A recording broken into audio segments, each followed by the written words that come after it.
Download aplikasi Tarbiyah Sunnah di handphone Anda.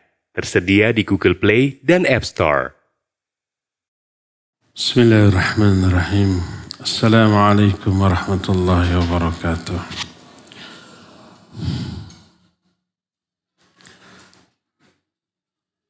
Alhamdulillahi rabbil alamin. Wabihi nasta'in ala umurid dunya waddin.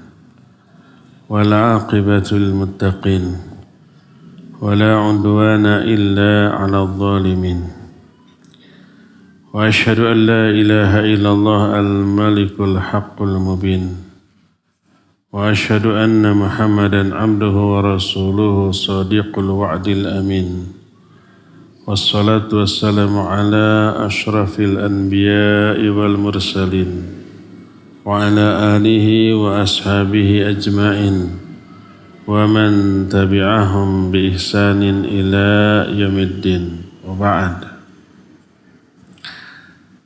Hadirin jamaah Masjid Nurul Iman di Cimahi, di areal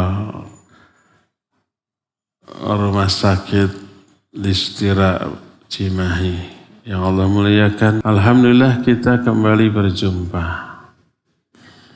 Maksud kembali teh dalam acara kajian yang diselenggarakan oleh Panah pada Suka Sunnah. Walaupun di tempat ini seumur hidup baru pertama sekarang. Tapi kajian di bawah penyelenggaraan pada Suka Sunnah sudah yang kesekian. Dan ini adalah kelanjutan dari kajian kita di pekan yang lalu di Masjid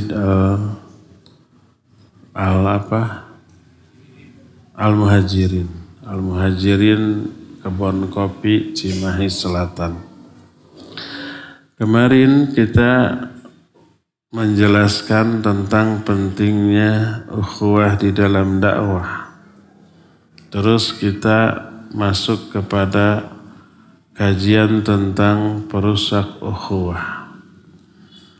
Kita membahas ini keburukan. Kita membahas keburukan bukan untuk mengamalkannya, tapi untuk menjaga diri dari keburukan itu, jangan sampai terjerumus ke dalamnya. Araftu bisyar laisa lisyar walakin litawaqquhi. Aku mengenal keburukan bukan untuk mengamalkan keburukan itu, tapi untuk menjaga diri darinya. Nah, kita membahas perusak ukhuwah Islamiyah. Yang dimaksud perusak ukhuwah Islamiyah ada dua jenis. Jenis yang pertama menyangkut karakter, tipikal, sifat yang dimiliki oleh orang yang menyebabkan ukhuwah bisa rusak. Kedua, nanti baru dibahas beberapa jenis perbuatan yang bisa merusak ukhuwah. Sekarang kita akan masuk yang pertama dulu, yaitu tipikal orang yang suka atau memungkinkan merusak ukhuwah tapi dia tidak menyadari. Dia menganggap memperbaiki padahal merusak. Dia menganggap memberi maslahat padahal madarat. Dia menganggap sedang beribadah padahal sedang bermaksiat. Nah, siapakah tipikal orang yang seperti ini? Ada beberapa karakter buruk yang apabila dimiliki oleh orang ini dengan karakter buruk ini bisa merusak kemaslahatan, termasuk merusak ukhuwah Islamiyah di kalangan sesama kaum muslimin. Apa sajakah itu? Pertama, tipikal orang yang bodoh. Tapi tidak semua orang bodoh. Ada 3 jenis orang bodoh. Dalam bahasa Sunda ini pas. Kahiji pertama bodoh alewoh. Bodoh tapi alewoh. Alewoh itu banyak bertanya. Karena ingin tahu.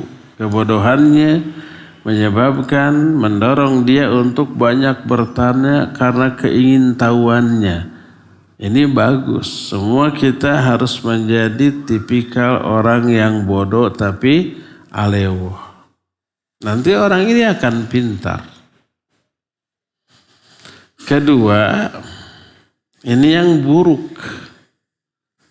Bodoh katotoloyo. Apa arti bodoh katotoloyo? Bodoh tapi nggak mau belajar. Merasa dirinya bodoh, minder, tapi nggak mau bertanya, nggak mau belajar. Diajari juga susah mengerti, susah paham. IQ-nya jongkok, rendah. Ini bahaya. Karena kebodohannya ibadahnya salah, keliru. Ini yang kedua. Yang ketiga ini yang paling berbahaya. Bodoh guminter. Bodoh tapi merasa pintar. Bodoh kuadrat. Kenapa kuadrat? Pertama dia bodoh. Kedua dia bodoh bahwa dirinya itu bodoh. Para ulama ketika menjelaskan definisi jahlul murakab adalah huwal jahil wa huwal jahilu annahul jahil wa la yadri wa huwa la yadri annahu la yadri. Dia ini tidak tahu, tapi dia tidak tahu bahwa dirinya itu tidak tahu. Mikir sedikit. Dia ini tidak tahu, tapi dia tidak tahu bahwa dirinya tidak tahu. Dia ini bodoh, tapi dia tidak sadar bahwa dirinya bodoh. Bodoh tapi merasa pintar. Nah ini yang berbahaya. Ngomong dengan kebodohannya. Ketika dibantah, dikoreksi, ngeyel. Di atas kesalahannya, atas landasan kebodohannya. Orang seperti inilah yang disinyalir oleh Imam Syafi'i rahimahullah dalam sebait syairnya. Syair-syair Imam Syafi'i dikumpulkan dalam sebuah kitab diberi judul Dewan Syafi'iyah. Beliau menyatakan fasadun kabirun alimun mutahattikun wa akbaru minhu jahilun mutanassikun. Huma fitnatul fil alamin azimah liman bihima fi dinihi yatamassak. Kata Imam Syafi'i, timbul kerusakan besar dari 2 orang. Pertama, alimun mutahattikun.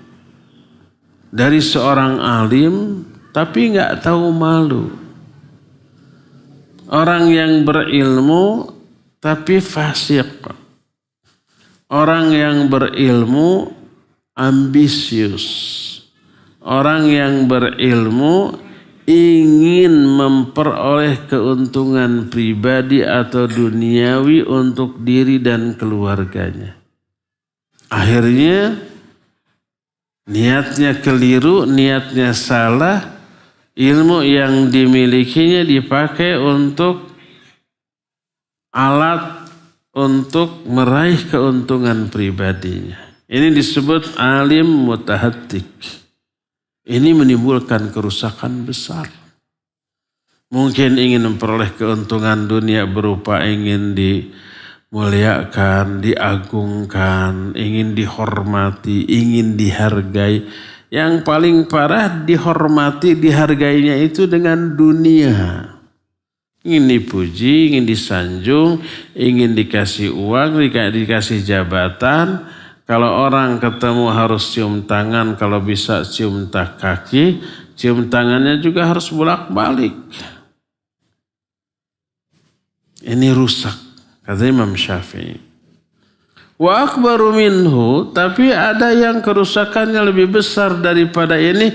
Jahilun mutanassik, orang jahil tapi ahli ibadah. Ahli ibadah tapi bodoh. Kenapa dua orang ini fitnahnya lebih besar?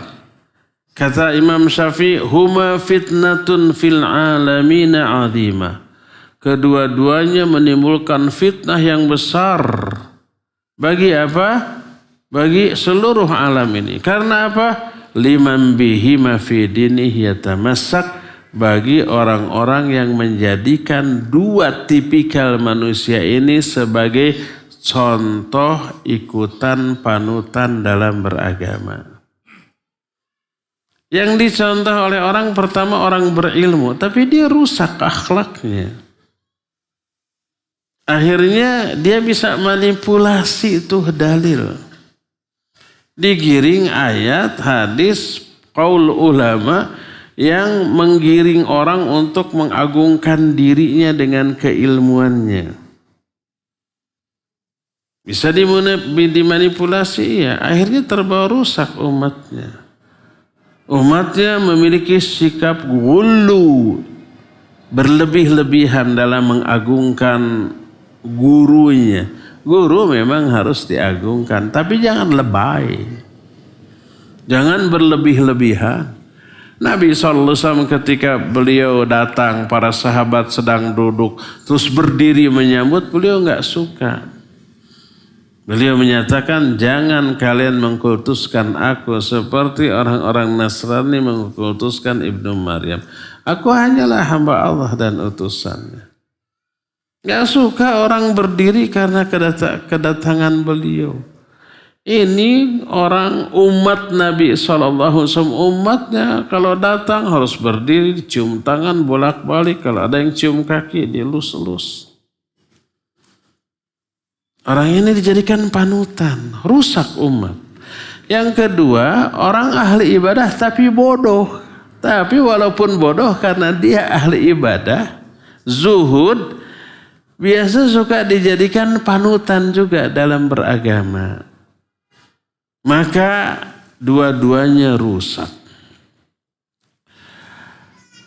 Dalam bagian lain berkata, wal jahilu waqi'un fi tarki ta'at wa fi'lil maksiyat sya'a am aba fa innahu la yadri ayyu syai'i ta'ah allati amarahu Allah yaf'aluha wa la ayyu syai'il maksiyah allati nahahu Allah an irtikabiha.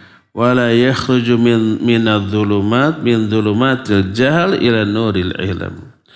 Seorang yang bodoh akan terjerumus ke dalam dua hal.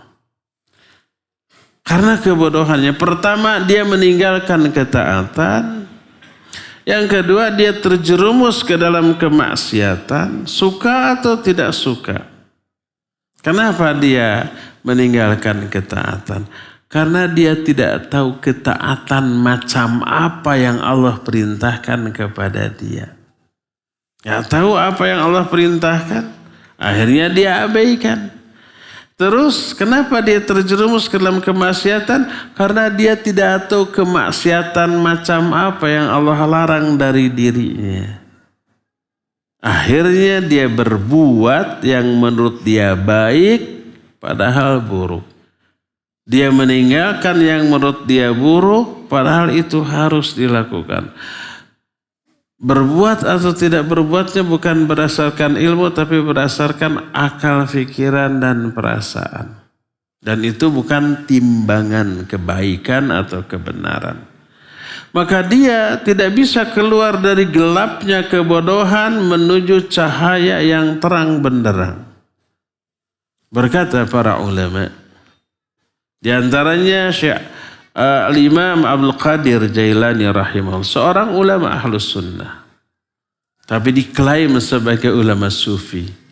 Bukan, padahal dia ulama ahlus sunnah. Beliau nyatakan man abadallaha ala jahlin kana ma afsadahu akthar mimma aslahahu. Siapa orang yang beribadah kepada Allah di atas kebodohan, karena kebodohan dia ibadah, maka kerusakan yang ditimbulkannya akan lebih banyak daripada kemaslahatannya.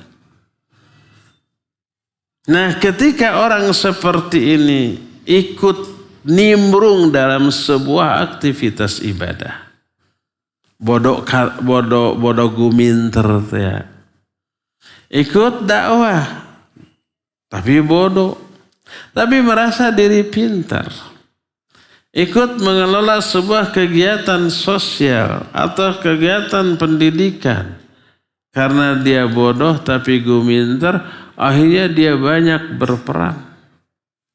Dia lebih banyak merusak daripada memperbaiki. Saya kasih contoh umpamanya seorang ibu sedang nyese, sedang mencuci pakaian di kamar mandi. Datang anaknya yang 4 tahun, 5 tahun, mah aku mau ikutan. Lebih banyak ngaririweuh daripada nulungannya nu kitu mah nya. Dikasih nih bajunya di sabunnya. Nih bajunya sedikit cuma kaos daleman dia si sabunnya teh sabungkus pruk. Atuh leueur bersih henteu. Hamur sabun, hamur cai.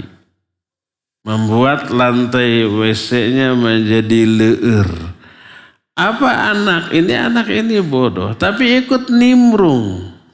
Ini membantu atau ngaririweuh? Ngaririweuh. Lebih banyak merusaknya daripada memperbaikinya. Dalam bahasa peribahasa yang keren, bahasa asing, disebut lauk buruk milu mijah. Akhirnya mengacaukan kegiatan pekerjaan yang sedang dilakukan. Karena ada orang yang bodoh ikut nimbrung. Itu bisa dicarek. Ulah neng mah itu amung. Oh yang jadi anak soleh neng mah. Gitu kan. Ingin bantu mama. Gak mau berkat. Kaum lelaki menebar pesona agar lelaki terpikat. Itu sikap juga lahir dari kebodohan. Al-Quran menjelaskan waqarna fi buyutikunna wala tabarrajna tabarrujal jahiliyatil ula. Tetaplah kalian tinggal di rumah-rumah kalian, hai para wanita. Jangan keluar kecuali kalau ada keperluan yang mendesak. Wala tabarrujna, jangan kalian bertabarruj. Salah satu makna tabarruj itu idharuz zina, menampakkan perhiasan. Kalau menampakkan perhiasan saja, padahal perhiasan itu bukan bagian dari anggota tubuhnya, tapi harus disembunyikan. Wala yubdina zinatahunna. Janganlah para wanita itu menampakkan perhiasan mereka. Pada perhiasan itu bukan bagian dari anggota tubuh. Tapi ketika dipakai nggak boleh diperlihatkan. Kalau perhiasannya tidak boleh diperlihatkan, apalagi bagian tubuh tempat dipakainya perhiasan itu, maka lebih tidak boleh lagi. Perhiasan kan berupa cincin, gelang, kalung, anting, apalagi gengge. Tahu gengge Ahwan nggak? Kampungan. Gengge itu gelang kaki. Bahasa Arabnya khal-khal. Para wanita suka nggak memakai gelang di kaki? Perhiasan? Iya. Itu gelang kaki jangankan diperlihatkan. Diberitahukan kepada orang bahwa di kakinya ada gelang, itu sudah tidak boleh. Allah berfirman, "Wala yadribna bi arjulihinna liyu'lama ma yukhfina min zinatihinna." Itu An-Nur ayat 31 kalimat yang terakhir. Wala yadribna. Biarjulihinna, janganlah para wanita menghentak-hentakan kaki mereka agar perhiasan yang tersembunyi di sana diketahui. Jadi agar diketahui ada gengge tadi dihentak-hentakan, kincing bunyi jadi siga kuda lumping. Gak boleh. Memberitahukan dengan cara dihentak-hentakan nggak boleh. Apalagi memperlihatkan perhiasannya. Apalagi memperlihatkan bagian kaki tempat perhiasan. Itu lebih tidak boleh lagi. Memperlihatkan perhiasan, apalagi aurat tempat perhiasan haram. Siapa yang memperlihatkannya itu tabarruj. Dan kata Allah, tabarruj itu perbuatan orang-orang jahiliyah zaman dahulu. Wala tabarrajna tabarrujal jahiliyatil ula. Jangan kalian bertabarruj seperti tabarrujnya orang-orang jahiliyah zaman dahulu. Maksud zaman jahiliyah itu perbuatan itu dilakukan karena kebodohan mereka. Kebodohan mengakibatkan lahirnya perbuatan tabarruj. Maka berkata para ulama setelah menukil hadis-hadis tadi, dikatakan wa ghairuha minun nusus ad-dalati ala anna ma waqa'a fihi an-nas min syirkin wa kufrin wa fujurin wa irtikabin lil ma'asi a'dhamu asbabihi al-jahlu billahi wa asma'ihi wa sifatihi wa bithawabihi wa iqabihi. Semua nas tadi, ayat-ayat, dan juga banyak hadis, semua menunjukkan bahwa terjerumusnya manusia ke dalam keburukan, baik itu syirik, kufur, fujur. Fujur itu perbuatan-perbuatan durhaka. Terus bertumpuk-tumpuknya kemaksiatan, penyebab terbesarnya adalah kebodohan. Bodoh tentang Allah, namanya, sifatnya. Bodoh juga tentang syariat-syariatnya. Maka seluruh keburukan lahir karena kebodohan. Termasuk apabila orang bodoh ikut berkecimpung dalam dunia dakwah. Mestinya orang bodoh menjadi mad'u. Mad'u itu pihak yang didakwahi. Dengar duduk manis, dengar gitunya. Nyata, tunduk, patuh, taat kepada apa yang dakwahan. Itu maslahat. Ini mengatur dakwah. Mungkin hanya karena dia bergelar secara akademis tapi di bidang ilmu lain, bukan ilmu agama. Atau punya banyak uang nih membiayai, tapi saya ngatur ya. Saya mah paling sebel kajal mah beunghar tapi ngatur dakwah hanya karena dia membiayai dakwah. Akhirnya rusak itu dakwah. Saya yang membiayai semuanya, tapi ustadznya saya ngundang ya, yang saya yang milih ya, saya yang menentukan ya. Settingan acaranya harus begini-begini. Dengan kebodohannya dia ngatur dakwah. Ustadz diatur, ustadz lain bisa, kalau saya tidak. Makanya banyak nu sebelen ka saya dari kalangan jalma-jalma balalenghar. Gak mau saya diatur. Ngasih kepada dakwahnya gak seberapa atau seberapa tapi ngatur. Sok dakwahnya bisa diatur, tapi kalau itu saya gak bisa. Banyak yang rusak atau berubah karena keterlibatan orang bodoh. Oleh karena itu, seluruh orang yang maksiat, kemaksiatannya disebabkan karena kebodohan.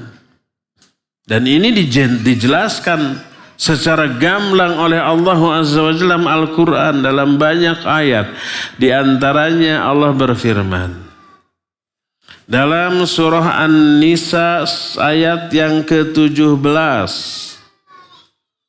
Allah berfirman, innamat taubatu ala Allahi lilladzina ya'maluna su'a bijahalatin thumma yatubuna min qarib. Sesungguhnya tobat itu dalam pandangan Allah hanya bagi orang-orang yang melakukan amal buruk karena kebodohan. Ini pertama. Ayat pertama. Ayat kedua. Diterangkan juga dalam surah Al-An'am 54. Allah menyatakan, Kataba rabbukum ala nafsihi rahmah. Annahu man amila minkum su'an bijahalatin thumma taba min ba'dihi wa aslaha fa innahu ghafurur rahim. Allah telah menetapkan sifat rahmat bagi dirinya. Yaitu siapa orang yang melakukan dosa karena kebodohan. Lihat, karena kebodohan. Kemudian dia tobat setelah itu, lalu berbuat maslahat, Allah Maha Pengampun dan Penyayang. Ayat kedua. Ayat ketiga An-Nahl 119 Allah menyatakan, Thumma inna rabbaka lilladzina amilu su'a bijahalatin thumma tabu min ba'di dzalik wa aslahu inna rabbaka min ba'diha laghafurur rahim. Kemudian kata Allah, Allah terhadap orang-orang yang melakukan perbuatan dosa karena kebodohan. Kemudian mereka tobat dan berbuat maslahat, sungguhnya Allah Maha Pengampun dan Maha Penyayang. Ini 3 ayat. Ketika menafsirkan ayat-ayat ini, para ulama ahli tafsir berkata, makna dari ayat ini ay jahalatu min fa'iliha bi'aqibatiha wa injabiha li sakhatillahi wa iqabihi wa jahlun minhu li nadharillahi wa muraqabatihi wa jahlun minhu bima ta'ulu ilaihi min naqsil iman wa adamihi fakullu asin lillah fahuwa jahil bihadzal i'tibar. Kata Allah, yang dimaksud orang itu melakukan perbuatan dosa karena kebodohan. Maknanya ketika dia berbuat dosa, dia bodoh tentang akibat dari dosa itu. Dia bodoh bahwa dosa itu mengundang murka Allah. Dia bodoh bahwa ketika dia berbuat dosa, Allah itu maha melihat, maha menyaksikan dan dicatat oleh malaikat yang Allah tugaskan untuk itu. Dia bodoh bahwa dosa maksiat itu bisa mengurangi iman, bahkan menghilangkan sama sekali. Berdasarkan hal itu, setiap orang yang sedang maksiat kepada Allah, orang itu bodoh.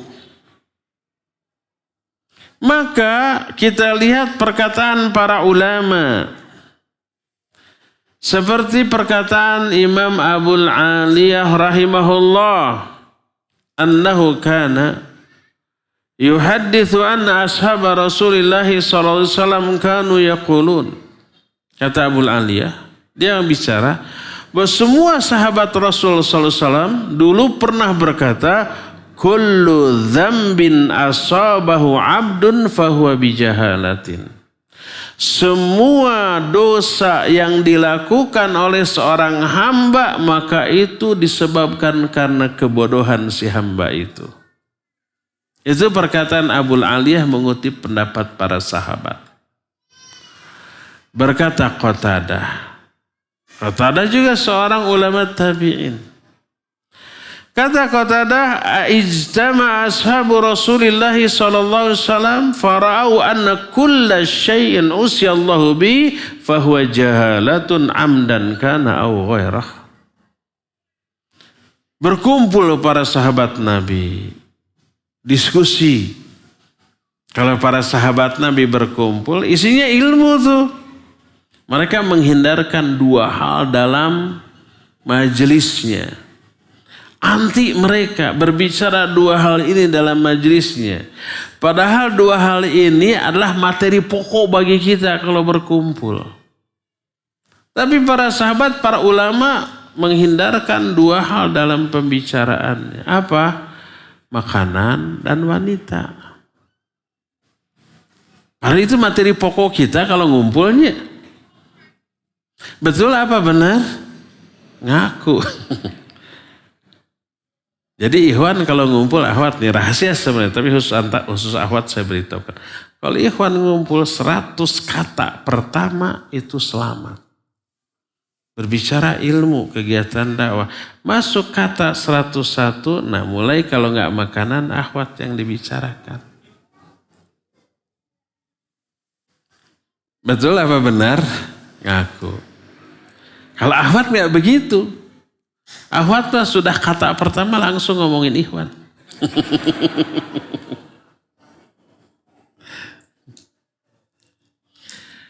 Para sahabat ngumpul, yang dibicarakan ilmu. Mereka berpandangan bahwa segala sesuatu perbuatan maksiat kepada Allah itu karena kebodohan pelakunya, baik sengaja ataupun tidak. Berkata Mujahid rahimahullah. Mujahid seorang ulama ahli tafsir, murid Ibnu Abbas, seorang ulama tabi'in, yang kata Imam Sufyan Ats-Tsauri, idza ja'aka tafsir bin Mujahid fahasbuk. Kalau datang tafsir dari Mujahid cukup. Jangan bertanya lagi kepada yang lain. Karena beliau ahlinya. Ketika menafsirkan ayat-ayat tadi berkata Mujahid, kullu man 'asa rabbahu fahuwa jahil hatta yanzi'a an maksiatihi. Semua orang yang bermaksiat kepada Allah, orang itu bodoh ketika itu sampai dia berhenti dari kemaksiatannya. Di bagian lain dia berkata, kullu man 'amila bi maksiatillah fadzaka minhu bi jahlin hatta yarji'a anhu. Semua orang yang melakukan amal maksiat kepada Allah, maka itu adalah karena kebodohannya sampai dia kembali lagi kepada Allah. Berkata Syekh Abdurrahman As-Sa'di rahimahullahu ta'ala, madama ya'sillaha fahuwa jahil. Selama seseorang itu maksiat kepada Allah, selama itu dia bodoh. Karena kebodohannya lah yang mendorong dia untuk maksiat. Berkata Ibnu Zaid, kullu mrin amila syai'an min ma'asillah fahuwa jahilun abadan hatta yanzi'a anha. Semua orang yang mengamalkan satu amalan yang berupa kemaksiatan kepada Allah, orang itu bodoh selama-lamanya sampai dia berhenti dari kemaksiatannya. Berdasarkan hal itu, maka berkata Syekhul Islam Ibn Taimiyah rahimahullah. Kata beliau, fal jahlu billahi da'un khatirun, maradun fattakun, yajurru ala sahibihi minal wailat wal awaqibil wakhimah al-syai'il kathir. Faman tamakkana minhu hadha da' wa saytara alaihi fala tas'al an halakatihi. Kebodohan adalah penyakit yang sangat berbahaya. Sebuah penderitaan yang sangat menghancurkan. Menyeret pelakunya kepada laknat, kecelakaan dan akibat yang buruk dunia dan akhirat. Siapa orang yang di dalam dirinya menetap penyakit ini lalu menguasai orang tersebut, jangan engkau tanya tentang kapan dan bagaimana dia akan celaka. Dia pasti celaka, akan celaka dengan kecelakaan yang sangat-sangat dahsyat. Bayangkan kalau orang yang bodoh ini ikut terlibat dalam kegiatan dakwah, ikut terlibat di dalam aktivitas amal jama'i yang membutuhkan kerjasama, membutuhkan juga ukhuwah Islamiyah yang erat, orang ini ikut nimbrung, ikut terlibat. Apalagi dibiarkan dominan, dia akan lebih banyak merusak daripada memperbaiki. Inilah tipikal pertama orang yang bisa merusak ukhuwah Islamiyah. Orang bodoh tapi guminter. Kalau antum harus jadi orang bodoh, jadilah orang yang bodoh alewoh. Jangan jadi bodoh katotoloyo. Lebih parah lagi jadi bodoh tapi guminter. Bodoh guminter ngomong dengan kebodohan. Ditegur ngeyel lagi.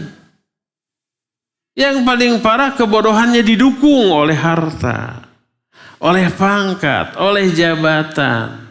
Dia pinter di bidangnya. Tapi di bidang dakwah, di bidang agama, di bidang pendidikan dia bodoh, tahu dirilah. Biarkan itu, serahkan ke ahlinya, serahkan ke orang yang menjadi faknya di bidang itu. Maka tidak heran apabila Nabi SAW menyebut kebodohan sebagai penyakit. Obatnya apa? Ilmu. Cara mempelajari ilmu bertanya. Bodoh alewah saya tadi. Kan ada seorang sahabat Nabi alaihissalam terluka parah, berdarah, bercucuran. Parahnya lagi ketika tidur, junub, mimpi. Bisa ya, mimpi basah dalam keadaan sedang sakit begitu. Duka pengantin baru meren, gitu. Atau duka jomblo yang sudah kronis kejombloan. Wallahu a'lam. Ketika bangun, belum nggak bisa sholat subuh karena junub, wajib mandi. Tapi lagi terluka. Dia bertanya kepada para sahabatnya, ada nggak rukhsah, dispensasi bagi dia untuk tidak mandi? Kata para sahabat, nggak ada, kamu wajib mandi. Tapi iman sahabat ini kuat. Lebih baik menderita asal bisa ibadah, sholat gitu. Akhirnya mandi pakai air. Mati tuh orang. Karena lukanya itu parah, gak boleh kena air. Ini mandi, mati. Sampailah berita ini kepada Nabi SAW. Apa kata beliau? Qataluhu qatalahumullah. Mereka telah membunuhnya. Limadha lam tas'alu limadha lam yas'alu idza lam ya'lamu fa inna ilajal ayyi as-su'al. Kenapa mereka itu tidak bertanya kalau mereka tidak tahu? Karena sungguhnya obat bagi kebodohan adalah bertanya. Beliau menyatakan ilajul ayyi as-su'al, obat dari kebodohan adalah bertanya, menunjukkan kebodohan ini penyakit yang harus diobati dengan cara bertanya tadi. Jadi bodoh apa tadi istilahnya? Bodoh alewah. Kalau kita harus menjadi orang bodoh, jadilah bodoh alewah. Jangan bodoh kata toloyo, yang paling menyebalkan bodoh guminter. Bahasa Arab disebut ta'alum dengan huruf ain yang panjang, ain dan alif. At-ta'alum bahasa kitanya sok tahu. Bahasa kitanya guminter. Bodoh tapi merasa diri tahu. Dan ini yang lebih berbahaya. Termasuk kalau tipikal orang seperti ini terlibat dalam aktivitas dakwah, dia akan lebih banyak merusak daripada memperbaiki. Dia akan merusak ukhuwah Islamiyah daripada mengeratkannya karena kebodohannya. Inilah tipikal yang pertama yang akan merusak apapun, termasuk merusak ukhuwah Islamiyah. Ini pertama ya.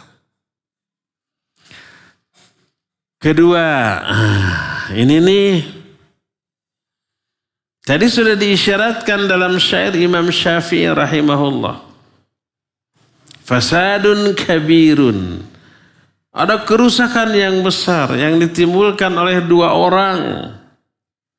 Pertama apa? Alimun mutahattikah. Seorang alim tapi fasik. Fasiknya mungkin karena ketidakikhlasan, karena materi, ingin materi, baik dunia, harta, pangkat, jabatan, kekuasaan, termasuk sanjungan, pujian, popularitas, pengakuan, apresiasi orang kepada dirinya. Ini berbahaya, merusak. Kata Imam Syafi'i merusak.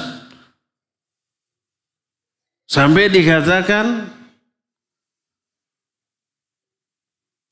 bihima fitnatun 'alal 'alamina 'azimah.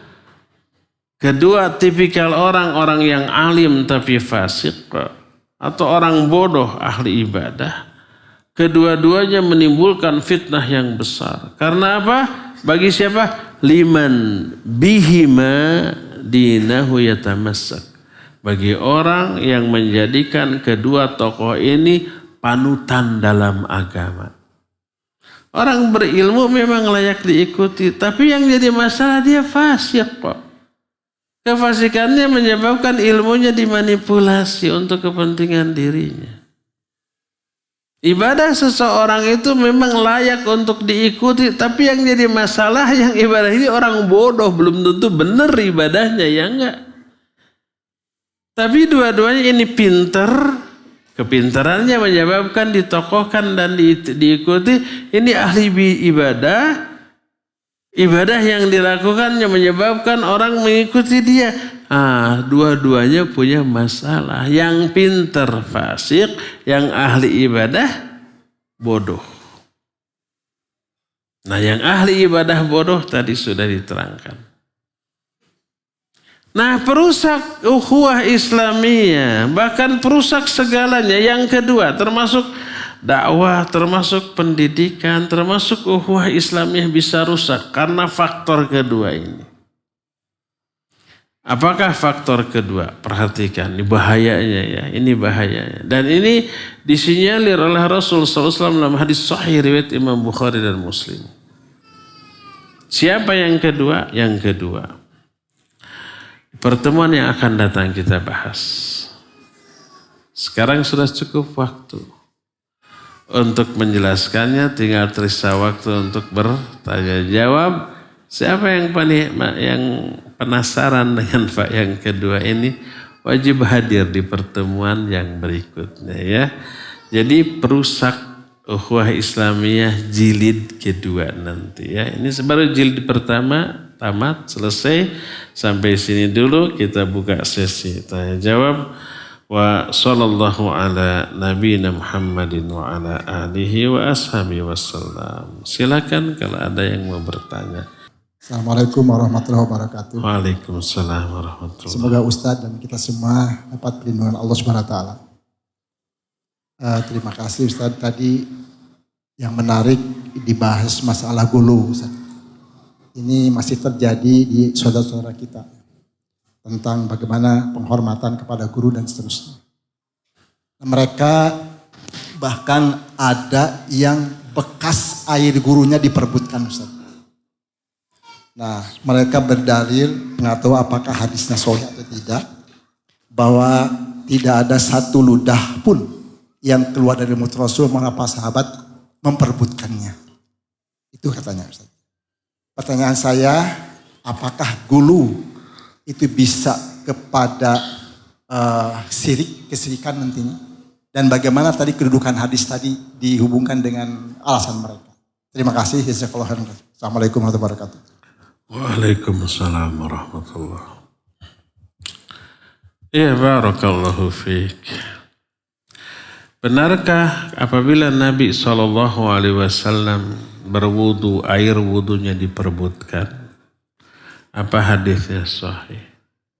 Benar dan sahih. Jangankan air wudunya, keringat Nabi SAW aja dikumpulkan. Kalau ada baju yang berkeringat diperes, ditampung, dijadikan minyak wangi. Setelah Nabi SAW wafat, para sahabat ada yang menyimpan rambutnya. Ya betul, sahih. Tapi apakah itu boleh dijadikan dalil memperlakukan guru seperti ini? Ini tidak, itu kekhususan bagi Nabi SAW. Karena seluruh bagian tubuh Nabi SAW itu memang barokah, iya. Dan itu dilakukan di hadapan Nabi SAW dan beliau membiarkannya. Kalau beliau membiarkannya berarti masuk hadis takririyah. sunnah takririyah. Boleh diamalkan. Kalau itu betul dari Nabi alaihissalam. Adapun kepada selain Nabi tidak boleh. Dari mana kita tahu? Dari perbuatan baik para sahabat ataupun para ulama. Para sahabat tidak ada yang saling memperebutkan air wudhu bekas Abu Bakar, Umar, Uthman, Ali atau sahabat mulia lainnya. Kalau dikatakan oh mereka selevel imannya jadi tidak saling berebut. Oke, lihat tabi'in. Apakah para tabi'in memperebutkan air wudhu para sahabat? Tidak sama sekali. Apakah para tabi'in ada yang menyimpan rambut para sahabat? Sama sekali tidak ada. Itu tidak dilakukan oleh para ulama kepada guru-guru mereka. Maka diketahuilah bahwa bolehnya memperebutkan air wudhu bekas wudhu Nabi SAW atau apapun yang pernah dipakai oleh beliau. Rambutnya, keringatnya, pakaiannya disimpan, itu hanya berlaku bagi Nabi SAW dan tidak berlaku bagi selain beliau. Itu kekhususan. Berdasarkan hal itu maka keliru besar apabila guru sekarang diperlakukan seperti Nabi. Nggak boleh. Ada guru lagi wudhu ditampung. Apanya? Bekas air wudhu ya. Kemudian dipakai mandi. Nggak boleh seperti itu. Itu ghulu, berlebih-lebihan. Memperlakukan orang biasa seperti memperlakukan Nabi SAW maka tidak boleh ya. Wallahu a'lam bissawab.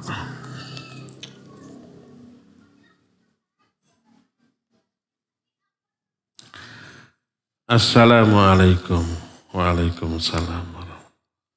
Pak Ustadz, hari ini kajian pertama kita. Di sini iya.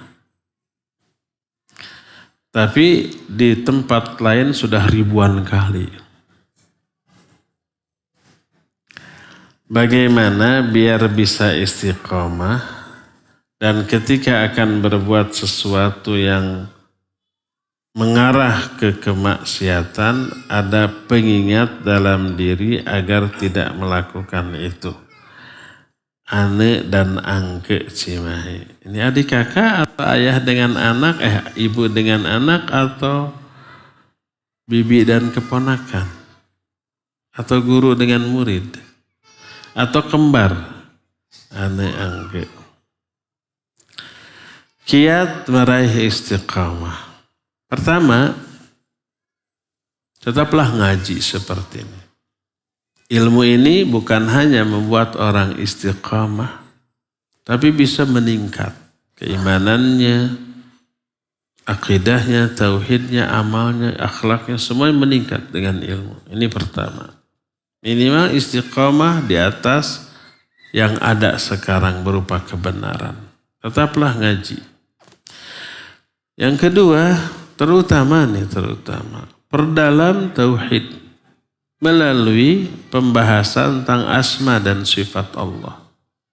Semakin mendalam pengetahuan kita tentang asma dan sifat Allah, semakin mengenal Allah.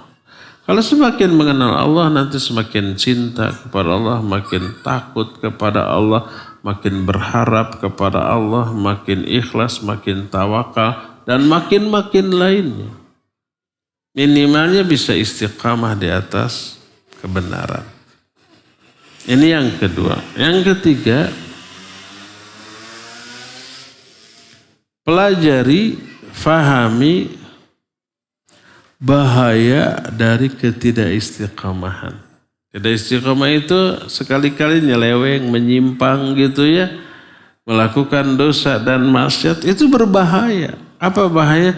Banyak. Dikhawatirkan salah satu bahaya yang mengerikan adalah mati dalam keadaan su'ul khatimah. Pas nyeleweng, pas menyimpang, pas berdosa, mati. Su'ul khatimah. Waliyadzubillah. Padahal Rasulullah SAW dalam hadis yang sahih, riwayat Bukhari dan Muslim menyatakan al-a'mal bi khawatimiha. Amal itu sangat tergantung amal terakhir. Kalau amal terakhirnya baik, husnul khotimah, dosa masa lalu dihapus. Kalau amal terakhirnya buruk, su'ul khotimah, kebaikan masa lalu terhapus. Bahaya ya.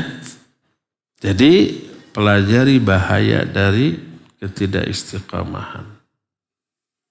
Ketiganya atau keempat, gaullah dengan orang-orang soleh, dengan ahli ibadah, dengan ahli ilmu, agar kita terimbas, terpengaruh oleh kebaikan mereka. Nabi SAW bersabda, al-mar'u ala dini khalili falyandur ahadukum may yukhalil. Seseorang agamanya dipengaruhi oleh agama kawannya, kawan bergaul. Maka hendaklah setiap kalian memperhatikan dengan siapa dia bergaul. Bergaul dengan yang soleh, insya Allah ke bawah yang soleh. Bergaul dengan orang yang salah, kita ke bawah salah nanti. Ke bawah menyimpang. Ke bawah menjadi maksiat ya. Itu yang keempat. Yang kelimanya, berdoalah kepada Allah agar Allah menganugerahkan sikap istiqamah. Allahumma rizuknal istiqamah. Ya Allah, rizkikan kepada saya sikap istiqamah. Itulah beberapa kiat agar kita istiqamah.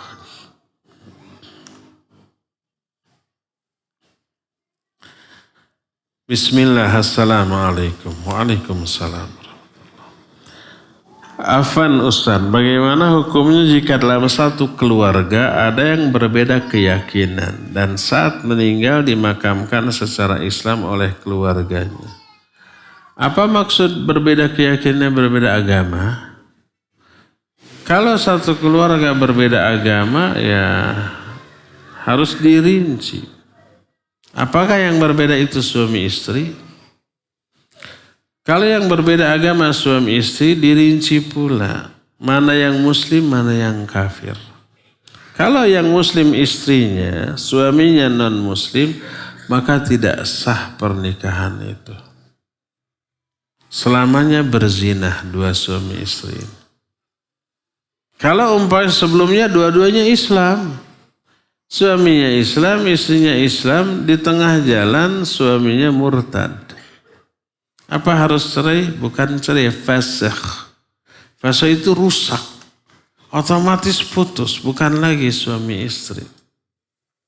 Ini kalau istrinya yang muslimah, suaminya yang kafir, rusak. Sudah berpisah, jangan serumah lagi. Kalau ternyata hanya karena merasa masih suami istri menurut hukum negara, berhubungan lagi, itu perzinahan. Otomatis rusak, ya, otomatis putus. Kalau itu istrinya yang muslimah, suaminya yang kafir. Tapi kalau sebaliknya suaminya Islam, tapi istrinya kafir, gimana? Tergantung. Kalau kafirnya ahlul kitab, Yahudi atau Nasrani, sah sebagai suami istri. Boleh secara syar'i, walaupun tidak afdol. Pasti banyak masalah. Tapi kalau agama selain Islam itu, selain Yahudi dan Nasrani, tidak sah. Orang ateis, orang Hindu, orang Buddha, orang musyrik, tidak boleh dinikahi. Ya, yang halal hanyalah wanita ahli kitab, selama wanita ahli kitab ini bukan seorang pezina, tapi seorang yang menjaga diri dari hal itu. Ya.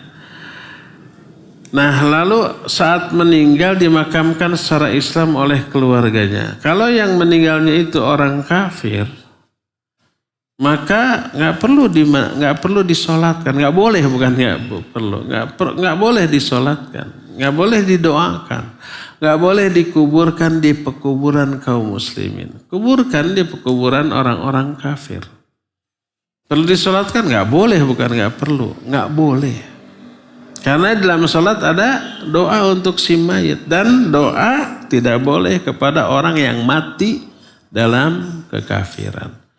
Terus gimana diantepkan, ulah diurus? Urus. Tapi tidak secara Islam.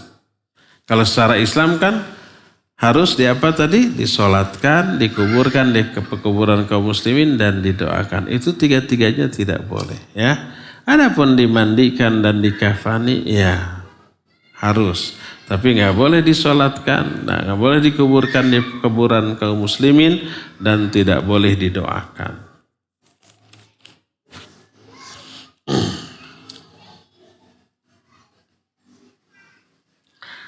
Bagaimana mengajak adik yang tidak mau belajar ilmu, padahal umurnya sudah lebih dari 50 tahun. Bukan adik atau aki-aki. Saya ralat. Bagaimana mengajak aki-aki yang tidak mau mengaji, padahal umurnya sudah 50 tahun. Gimana atunya? Ajak ngaji.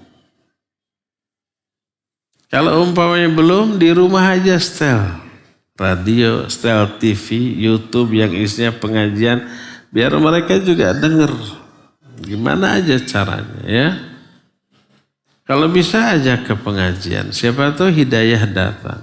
Gak mau, bibita, dek, mau shopping yuk, mau bakso yuk. Di Cimahi itu ada bakso enak loh. Contoh, saya nggak tahu apakah di Cimahi ada bakso enak, saya nggak tahu.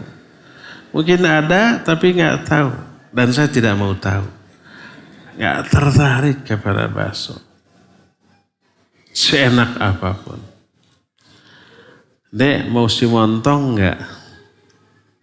Di Cimahi pasti ada tuh. Tapi saya juga nggak tahu di mana. Hayu gitu. Ayo. Tapi ngaji dulu ya. Kalau nggak ngaji, nggak ada si montong. Tidak ada ngaji, nggak ada si montong. Ya, siapa yang mau si montong harus ngaji dulu. Saya yang traktir. Saya colek wengke. Nah, gimana aja lah caranya agar dia mau ngaji. Dia selalu merasa benar dan tidak bisa dinasihati. Aduh, susah. Doakan saja ya, semoga Allah memberi hidayah. Yang tipikalnya seperti itu nggak akan mau diajak ngaji biasanya. Tapi hidayah di tangan Allah ya. Assalamualaikum warahmatullahi wabarakatuh. Waalaikumsalam warahmatullahi wabarakatuh. Pak Ustaz, di lingkungan kami ada pengajian ibu-ibu malam Jumat membacakan surah Al-Kahfi bersama-sama. Biasanya yasinan, ini Al-Kahfian. Sesudah pengajian ada makanan yang disajikan. Bagaimana kegiatan ini Pak Ustaz? Baik. Membaca surah Al-Kahfi malam Jumat dan hari Jumat ya disunnahkan. Individual, ini mutlak.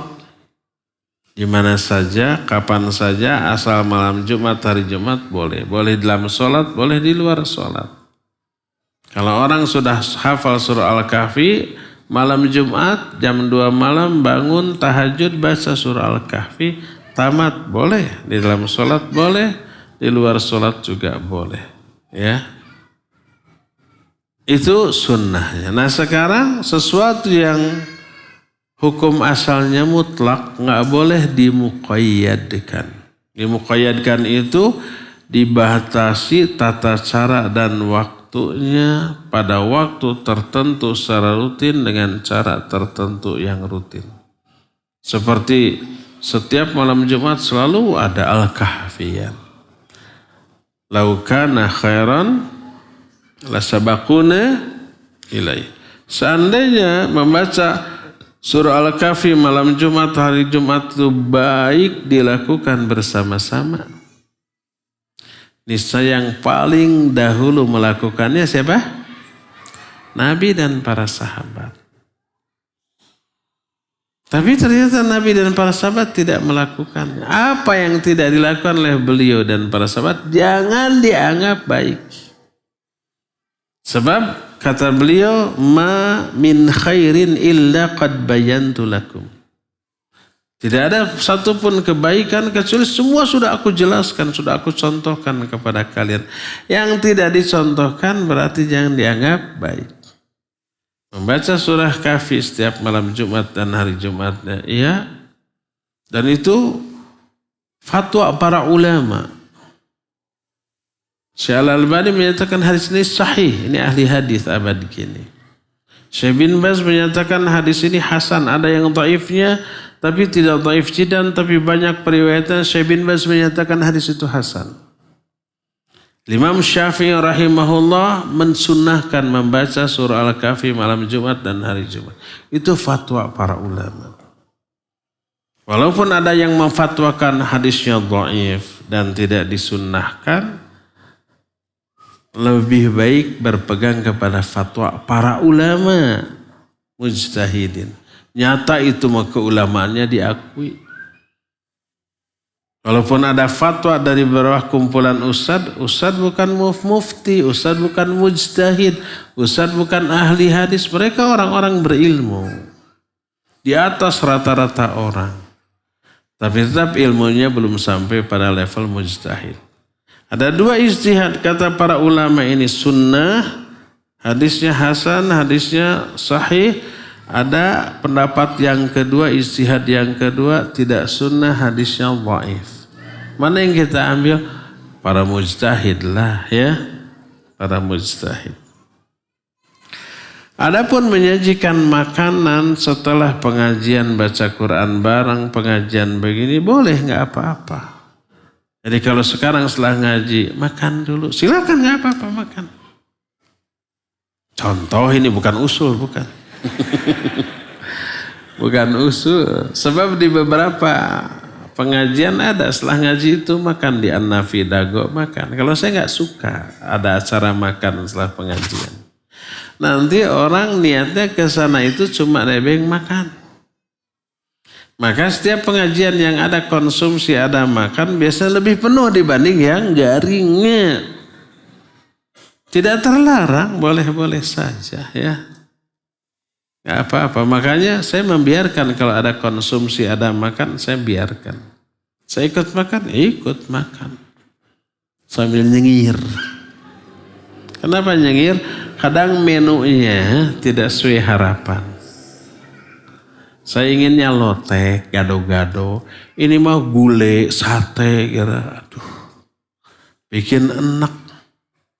Untuk saya ya, mungkin untuk yang lain justru lebih enak gulai dan sate daripada lotek dan gado-gado. Bagi saya sebaliknya, mending lotek, gado-gado daripada gulai dan sate, gitu ya.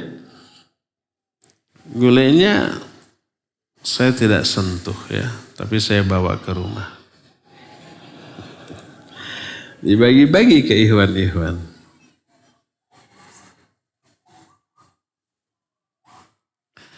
Sesudah pengajian ada makanan yang disajikan. Bagaimana kegiatannya Pak Ustadz? Nggak masalah. Kalau ada makanan silakan.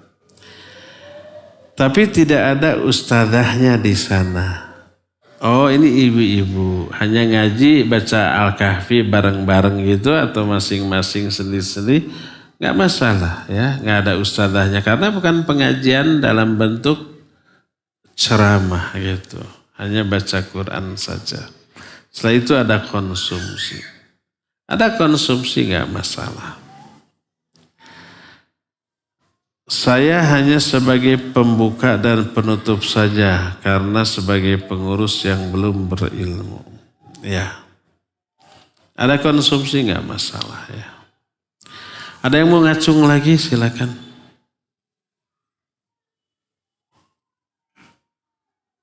Baik. Bismillah. Assalamualaikum warahmatullahi wabarakatuh. Assalamualaikum warahmatullahi wabarakatuh. Afwan izin bertanya. Ya. Apakah sikap yang benar dengan merasa bodoh dan sengaja membuat orang lain menganggap kita bodoh, Ustaz? Dengan tujuan agar kita termotivasi untuk belajar dan menuntut ilmu. Itu yang pertama. Jadi menganggap orang lain dengan sengaja agar orang lain menganggap kita bodoh. Lalu yang kedua, bagaimana kita menghadapi apabila ada teman yang kita tahu dia melakukan sebuah kebodohan karena ada syariat yang dilanggar, namun masih ngeyel Ustaz. Dengan persepsi saya ini punya prinsip. Saya ini tidak mau menjadi manusia yang pagi kedelai sore tempe. Kurang lebih gitu Ustaz. Nah, pagi apa? Pagi kedelai sore tempe. Ini pepatah Jawa. Artinya? Apa artinya? Ya kan kalau pagi masih jadi kedelai, kalau udah dikasih ragi kan sorenya jadi tempe Ustaz. Kan tempe dari kedelai gitu. Jadi menunjukkan inkonsistensi, jadi mudahnya berubah gitu.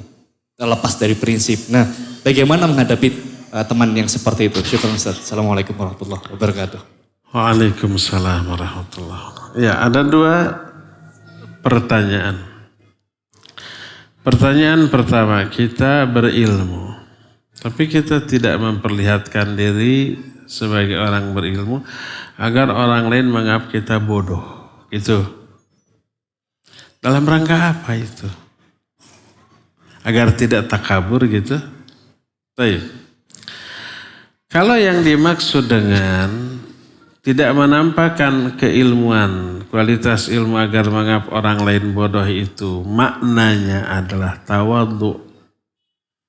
Tidak ingin dikenal sebagai orang alim agar tidak diagung-agungkan, tidak dihormat secara berlebihan, rikuh gitu ya, tidak diistimewakan. Ya itu bagus tawadhu. Semua ulama begitu.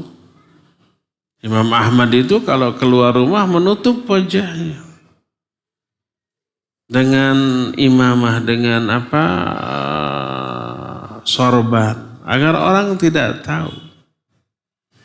Tapi setiap kali melewati kerumunan orang, orang itu sedang membicarakan dirinya. Dalam rangka menyanjungnya, memujinya, menyatakan kekagumannya. Lewat, di sana ada kerumunan lagi, lewat, sedang membicarakan dirinya. Terus sampai menyatakan, ya laitani istidrajan. Aduh celaka, semoga ini bukan istidraj. Karena umpamanya orang tahu itu Imam Ahmad, bruk gitu ya. Seperti orang sekarang ke artis kayak gitu tuh. Jadi nggak mau diagung-agungkan, maka dia tidak mau dikenal sebagai orang alim. Kisah Syekh Muhammad bin Shalih Al-Utsaimin rahimahullah. Suatu saat ada kumpulan dengan para pembesar keluarga kerajaan. Pas di bagian depan itu khusus para ulama. Datang Syekh Al-Utsaimin. Syekh Al-Utsaimin kan penampilannya sederhana orang. Tidak terlihat sebagai seorang ulama besar. Seperti orang Arab biasa. Ya. Tidak terlihat dari segi penampilannya. Begitu ke sana, mau masuk ke sana karena memang diundang, disediakan desa, dicegat oleh askar. Enggak boleh. Kenapa enggak boleh? Itu khusus untuk syekh, untuk ulama besar. Kalau syekhnya datang terlambat, pokoknya enggak boleh. Syekh Al-Utsaimin tidak menyatakan, saya Syekh Al-Utsaimin. Enggak gitu. Akhirnya enggak diperbolehkan. Kalau beliau menyatakan saya Syekh Al-Utsaimin pasti diperbolehkan. Terlihat ada seorang syekh di sana. Melihat ada Syekh Al-Utsaimin segera menghampiri. Dia kenal ke Syekh Al-Utsaimin. Lalu disambutlah Syekh Al-Utsaimin, diberikan ke askar ini. Inilah Al-Allamah Syekh Muhammad bin Shalih Al-Utsaimin. Baru dia minta maaf gitu ya. Nah seperti itu tidak. Oh saya Syekh Al-Utsaimin loh. Saya harus di sana. Enggak. Jadi kalau tidak memperlihatkan keilmuannya, maknanya tawadhu, tidak mau untuk diagung-agungkan, ya itu boleh. Bagus tawadhu. Ya. Tapi kalau yang dimaksud tidak menampakkan keilmuannya itu agar tidak ditanya, para orang butuh kepada penjelasannya, maka tidak boleh. Sama dengan menyembunyikan ilmu. Tuh saya butuh konsultan, saya punya masalah, saya punya pertanyaan, ke siapa ya gitu ya. Padahal kita tahu masalahnya atau pertanyaan dan kita bisa jawab, nggak apa-apa, jawab saja. Jadi kalau yang dimaksud menyembunyikan diri, tidak dikenal, tidak ingin dikenal sebagai orang berilmu, tawadhu, bagus. Tapi kalau dalam rangka menyembunyikan ilmu atau tanggung jawab agar tidak dimintai nasihat, maka tidak boleh. Ini pertanyaan pertama.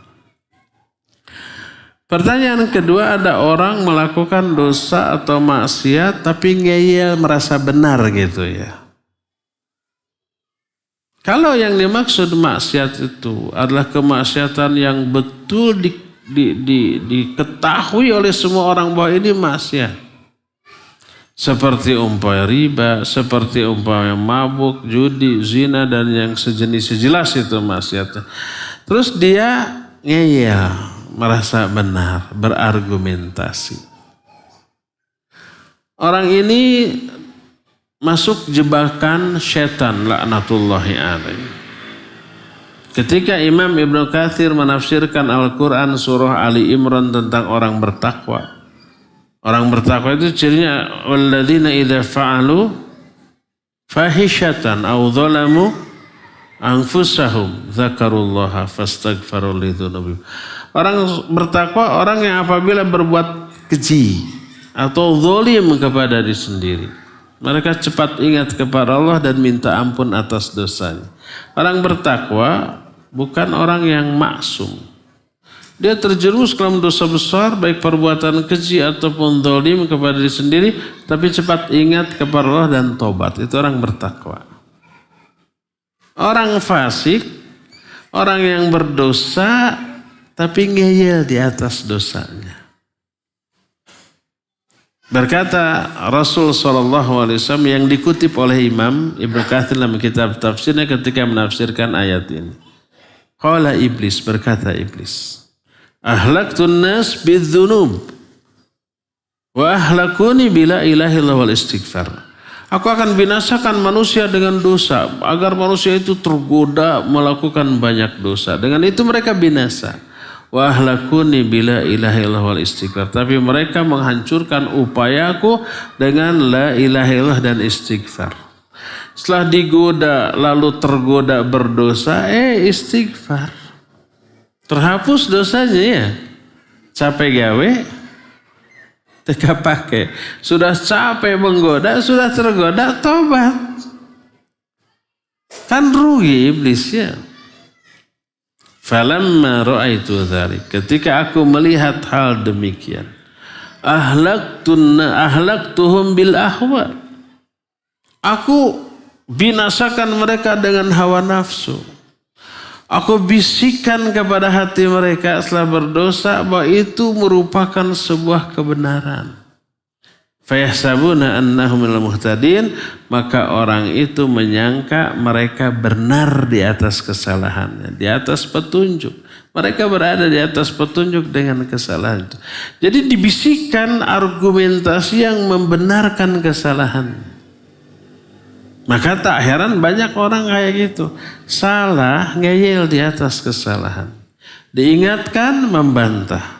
Ditegur, menentang. Ya, dinasihati, membenci dan memusuhi. Merasa benar dengan kesalahan yang dilakukannya. Itu jebakan iblis. Terus bagaimana atau kita menghadapi seperti itu? Orang seperti itu tetap berikan nasihat. Ya, dengan sebaik-baik cara, di sebaik-baik momen. Jangan di hadapan orang, nanti dia malu, rasa malu itu menyebabkan dia membantah. Lihat momennya, lihat sikonnya. Sampaikan dengan sebaik-baik cara, jangan ada ejekan, jangan ada hinaan, jangan ada nada yang memojokkan dia. Tunjukkan bahwa kita mengingatkan dia karena kasih sayang kita kepada dia, maka insya Allah hasilnya akan baik. Dia mungkin akan menerimanya ya. Dan doakan hidayah kepada orang tersebut. Wallahu a'lam. Cukup ya, sampai di sini saja, waktunya sudah habis. Insya Allah kita akan jumpa lagi di pertemuan yang akan datang dengan judul Perusak Ukhuwah jilid kedua. Subhanakallahumma bihamdik asyhadu an la ilaha illa anta astaghfiruka wa atubu ilaik walhamdulillahirabbil alamin. Wassalamualaikum warahmatullahi wabarakatuh.